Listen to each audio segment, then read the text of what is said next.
નમસ્કાર વિદ્યાર્થી મિત્રો, સંકલ્પ international school Nikol 11 commerce Gujarati medium ભાગ 1 subject account chapter number 11 bank સિલક મેળ. મિત્રો, આપણે અગાઉ બેંક સિલક મેળ એટલે શું, એનો અર્થ, એને લગતી થિયરી, બેંક સિલક મેળ કોણ તૈયાર કરે છે અને હવે પછી આપણે એને લગતા દાખલાઓ, એની માહિતી જોવાની છે. તો આજે આપણે પ્રશ્ન નંબર 6 એવો એક દાખલો તમને આપેલો છે, એની આજે ચર્ચા કરવાની છે. તો બેંક સિલક મેળ રોકડ મેળ અને પાસબુકના આધારે તૈયાર થાય છે એવી માહિતી આપણે અગાઉ જાણેલી છે આગળના લેક્ચરમાં. આજે હવે બેંક સિલક મેળ કઈ રીતે વેપારી તૈયાર કરે છે એનો પરિચય મેળવવાનો છે. એવો આપણે પ્રશ્ન નંબર 6 જોઈએ. તો એમાં તમને આપેલું છે કે ગૌરાંગની પાસબુક પ્રમાણે 31/3/16ના રોજ, તો ગૌરાંગની પાસબુક પ્રમાણે 31/3/16ના રોજ પાસબુક પ્રમાણે જમા બાકી આપેલી છે તમને. તો આ પાસબુક પ્રમાણે કેવી બાકી આપી છે? જમા રકમ 10,000. તો હંમેશા દાખલો ગણવાની શરૂઆત કાં રોકડ મેળ પ્રમાણેની બાકી આપી હોય કે આ પાસબુક પ્રમાણેની બાકી આપી હોય એના આધારે તમારે ગણવાનો થશે. જે રોકડ મેળ પ્રમાણેની બેંક સિલક સાથે મળતી ન હતી, પાસબુક અને રોકડ મેળ સરખાવતા નીચે મુજબની માહિતી પ્રાપ્ત થઈ. તેના પરથી તમને કીધું છે કે ગૌરાંગનો બેંક સિલક મેળ તૈયાર કરો. તો હવે તમને રોકડ મેળ અને પાસબુક વચ્ચે ઉદ્ભવતા 10 કારણો આપેલા છે. આ 10 પ્રશ્નો જે આપ્યા છે એના આધારે આપણે શું કરવાનું છે? બેંક સિલક મેળ તૈયાર કરવાનો છે. તો પહેલાં આપણે જોઈ લઈએ કે બેંક સિલક મેળ છે એનું પત્રક કેવું બને. તો મિત્રો, આ રીતે તમારું બેંક સિલક મેળનું પત્રક બનશે. તમારે ઉપર લખવું પડશે ગૌરાંગનો તારીખ 31/3/16ના રોજનો બેંક સિલક મેળ, એવું તમારે ટાઇટલ લખવું પડશે, જે આપણે અહીં ઉપર લખેલું છે. તો એના અંદર અહીંયા વ્યવહાર નંબર અથવા તારીખનું ખાનું તમે રાખી શકો. અહીંયા તમે તારીખ પણ લખી શકો, ક્રમ પણ લખી શકો. પછી બીજું ખાનું વિગતનું આવશે, પછી ઉધાર રકમનું ખાનું અને જમા રૂપિયાનું ખાનું આવશે. આ રીતે જેમ આમ નોંધ બનાવતા એમાં ખાપાના ખાના સિવાયના ખાના બને. આ રીતે તમારે બેંક સિલક મેળનું પત્રક બનાવવાનું આવશે.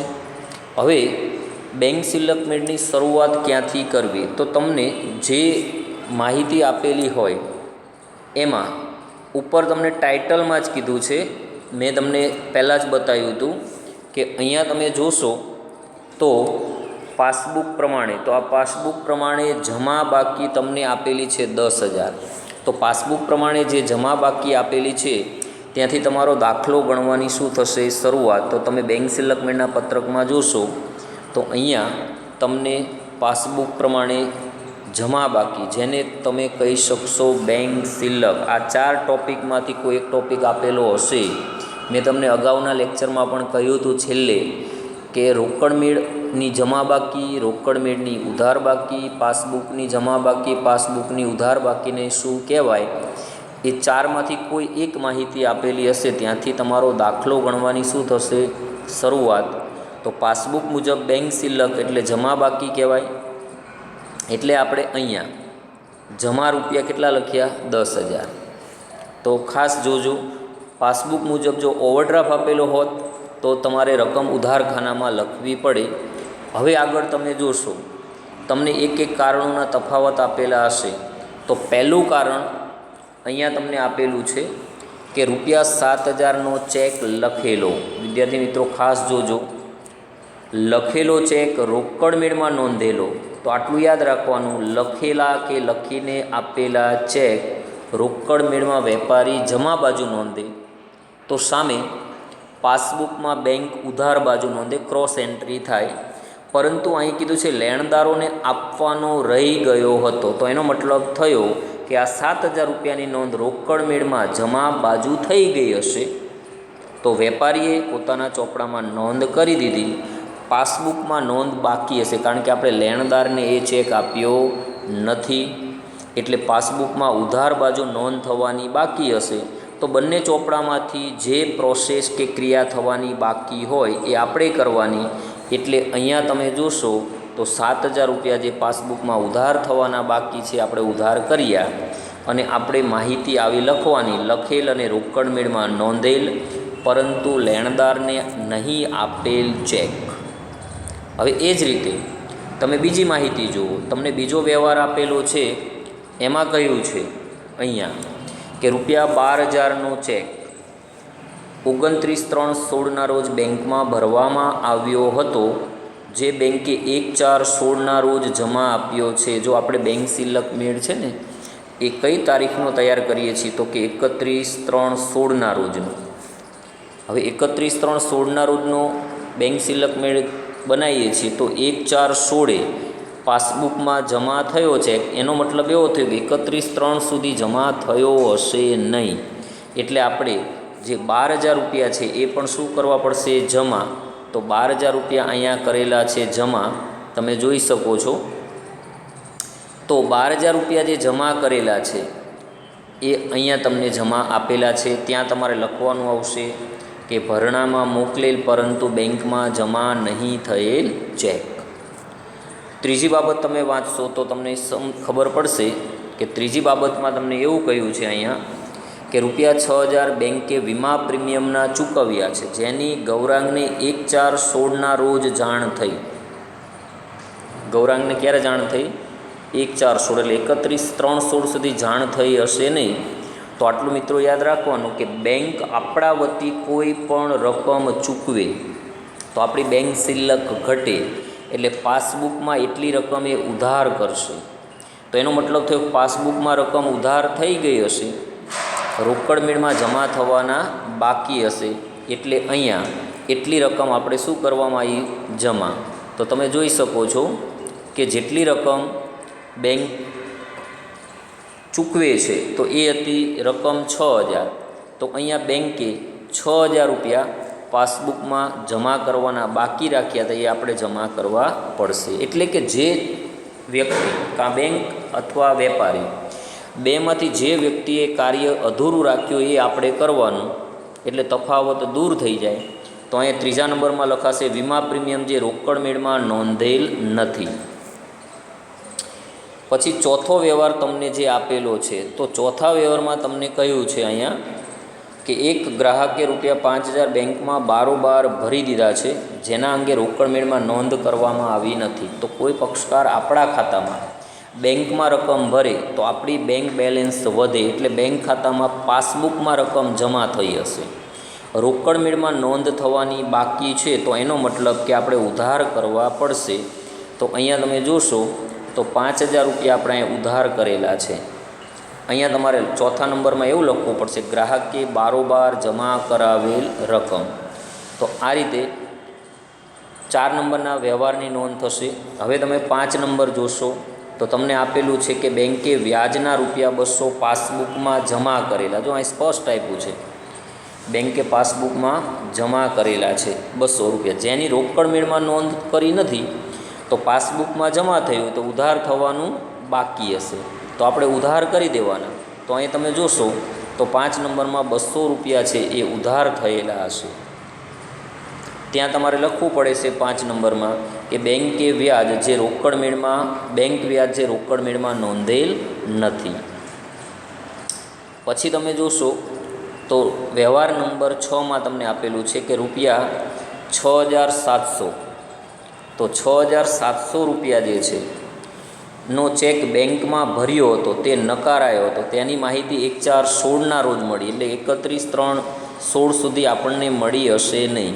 તો મિત્રો ખાસ ધ્યાન રાખવાનું, બેંકમાં ભરેલો ચેક નકારાય. તો બેંકમાં જ્યારે આપણે ચેક ભર્યો હશે તો ખાસ ધ્યાન રાખવાનું, ભર્યો કે ભરેલા શબ્દ હોય તો રોકડ મેળમાં આપણે ઉધાર કરેલું હોય એની નોંધ પાસબુકમાં નકારાય, એટલે બેંકે કરી હશે નહીં. એટલે રોકડ મેળમાં ઉધાર થયા હશે તો આપણે કરવા પડશે જમા. તો જેટલા રૂપિયાનો ચેક નકારાયો છે એટલા ₹6700 છે, એટલાથી નોંધ આપણે જમા કરવી પડશે. એટલે આપણે ₹6700 શું કર્યા છે? જમા.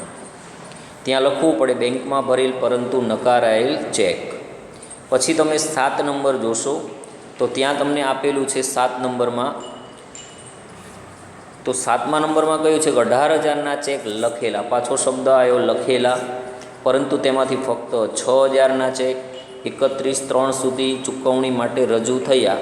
તો એનો મતલબ એવો થયો કે 6,000ની નોંધ રોકડ મેળમાં અને પાસબુકમાં થઈ ગઈ હશે, પણ આપણે ચેક કેટલા રૂપિયાના લખી દીધા છે? તો કે 18,000ના. એમાંથી 6,000ની નોંધ થઈ ગઈ, 12,000ની નોંધ થવાની શું હશે? બાકી. તો આપણે રોકડ મેળમાં પૂરેપૂરા 18,000 રૂપિયા જમા કરેલા હશે, લખેલા ચેક રોકડ મેળમાં જમા થાય, પણ પાસબુકમાં માત્ર ઉધાર 6,000 થયા હશે. એટલે 12,000 રૂપિયા જે છે, કેટલા રૂપિયા? 12,000 એટલા ઉધાર થવાના શું હશે? બાકી. એટલે આપણે 12,000 રૂપિયાને ઉધાર કરવા પડશે. એટલે અહીંયા આપણે કેટલા ઉધાર કર્યા? 12,000. અને 7 નંબરમાં આપણે લખ્યું છે કે લખેલ પરંતુ નહીં ચૂકવેલ ચેક. પછી તમે વ્યવહાર નંબર 8 જોશો તો એમાં તમને આપેલું છે કે 8મા વ્યવહારમાં કહ્યું છે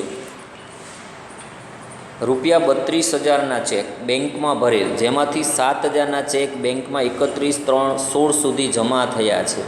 આપણે બેંકમાં કેટલાના ચેક ભર્યા છે? તો કે 32,000ના. ભરેલા શબ્દ હોય તો આપણે રોકડ મેળમાં 32,000 રૂપિયા પૂરેપૂરા ઉધાર કર્યા હશે, સામે બેંકમાં માત્ર પાસબુકમાં જમા થયા હશે કેટલા હજાર? 7,000. બાકીના જમા થવાના બાકી. તો 32,000માંથી તમે 7,000 બાદ કરો. કેટલા હજાર? 7,000. તો બાકીની જે રકમ વધશે એ રકમથી આપણે જે નોંધ કરવાની આવશે એ નોંધ તમારે 25,000થી કરવાની થશે. રોકડ મેળમાં પૂરા 32,000 ઉધાર થયા હશે. તો સામે તમે પાસબુકમાં જોશો તો પાસબુકમાં માત્ર તમારે 6,000 જમા થયા હશે. બાકીના જે 25,000 છે એ જમા થવાના બાકી હશે. એટલે આપણે જમા કેટલા કર્યા? 25,000. તો ત્યાં તમારે 8 નંબરમાં લખવું પડે બેંકમાં ભરેલ પરંતુ જમા નહીં થયેલ ચેક. ત્યાર પછીનો વ્યવહાર છે તમારો એ વ્યવહાર નંબર 9. એમાં તમને કહ્યું છે કે વ્યવહાર નંબર 9ની અંદર ₹1,800નો ચેક બેંકમાં ભરેલો તેની નોંધ રોકડ મેળમાં કરવાની રહી હતી. જો ભરેલો ચેક હોય તો અહીંયા ખાસ ધ્યાન રાખવાનું, આ ભરેલો ચેક રોકડ મેળમાં ઉધાર થાય તો એનો મતલબ કે ઉધાર થવાના બાકી રહી ગયા, તો આપણે એટલા રૂપિયા ઉધાર કરવા પડશે. તો રોકડ મેળમાં કેટલાથી ઉધાર કર્યા છે? તો અહીંયા તમે જોશો 1,800થી. તો ત્યાં લખાશે બેંકમાં ભરેલ પરંતુ રોકડ મેળમાં નહીં નોંધેલ ચેક. હવે તમે જોઈ શકો છો કે બધા જ વ્યવહારોમાં હવે છેલ્લો વ્યવહાર બાકી રહ્યો કે બેંકે પાસબુકમાં બેંક ચાર્જીસ. જો મિત્રો ખાસ જોજો, બેંક ચાર્જીસના ₹20 ઉધાર્યા છે, જેની નોંધ રોકડ મેળમાં થઈ નથી. તો પાસબુકમાં ₹20 ઉધાર થયા હોય તો આપણે રોકડ મેળમાં શું કરવા પડે? જમા. આપણે એટલા રૂપિયા જમા કરી દઈએ એટલે તફાવત થઈ જશે દૂર. તો અહીંયા તમે જોશો તો જમા બાજુ આપણે ₹20 જમા કરેલા છે. તો મિત્રો આ રીતે બધા વ્યવહારો પત્રકમાં નોંધ્યા પછી તમે જોશો તો રોકડ બેંક સિલકમેટ જે આપણે બનાવ્યો છે એનો સરવાળો જમા ખાનાનો વધી જશે. એનો સરવાળો થાય છે 59,720. એમાંથી આ બધી ઉધાર રકમો છે એ બાદ કરશો એટલે તમને જે રકમ જાણવા મળશે એ રકમ આપણે જોવાની છે. એ રકમ મળે છે 33,720. તો 33,720 રૂપિયા જે તમને મળે છે એ તમારો જવાબ છે. મિત્રો ખાસ જોજો, આ તમારો જવાબ છે, ધ્યાન રાખજો, 33,720. હવે તમે જ્યારે દાખલો શરૂ કરો છો તો દાખલો શરૂ કરો એ પાસબુકના ચોપડેથી શરૂ કર્યું છે તમે. તો હવે જે તમને જવાબ મળશે એ રોકડ મેળ પ્રમાણેનો મળશે. તો રોકડ મેળ પ્રમાણે તમે જોવા જશો તો ઉધાર ખાનામાં રકમનો તફાવત મળ્યો તો રોકડ મેળ મુજબ ઉધાર એને શું કહેવાશે? બેંક સિલક. આ તમારો જવાબ મળ્યો.